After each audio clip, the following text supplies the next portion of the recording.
اس نے پوچھا انہوں نے کبھی وعدہ خلافی بھی کی ہے؟ میں نے کہا کہ نہیں، لیکن آج کل ہمارا ان سے ایک معاہدہ ہو رہا ہے اور ہمیں ان کی طرف سے معاہدے کی خلاف ورزی کا خطرہ ہے۔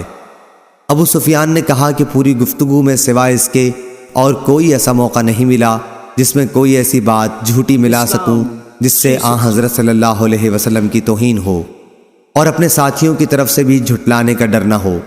اس نے پھر پوچھا، کیا تم نے کبھی ان سے لڑائی کی ہے یا انہوں نے تم سے جنگ کی ہے؟ میں نے کہا کہ ہاں۔ اس نے پوچھا، تمہاری لڑائی کا کیا نتیجہ نکلتا ہے؟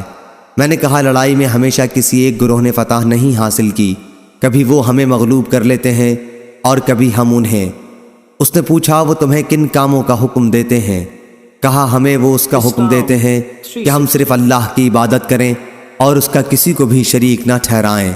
ہمیں ان بتوں کی عبادت سے منع کرتے ہیں جن کی ہمارے باپ دادا عبادت کیا کرتے تھے۔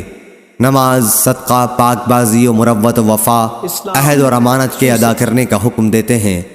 جب میں اسے یہ تمام باتیں بتا چکا تو اس نے اپنے ترجمان سے کہا، ان سے کہو کہ میں نے تم سے ان کے نسب کے متعلق دریافت کیا تو تم نے بتایا کہ وہ تمہارے یہاں صاحب نسب اور شریف سمجھے جاتے ہیں، اور انبیاء بھی یوں ہی اپنی قوم کے اعلیٰ نسب میں پیدا کیے جاتے ہیں۔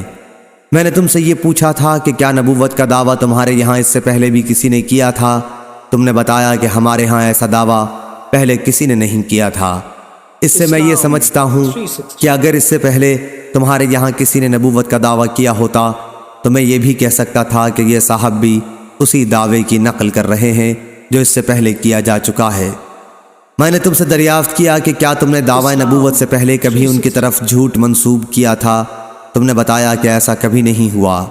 اس سے میں اس نتیجے پر پہنچا کہ یہ ممکن نہیں کہ ایک شخص جو لوگوں کے متعلق کبھی جھوٹ نہ بول سکا ہو وہ خدا کے متعلق جھوٹ بول دے۔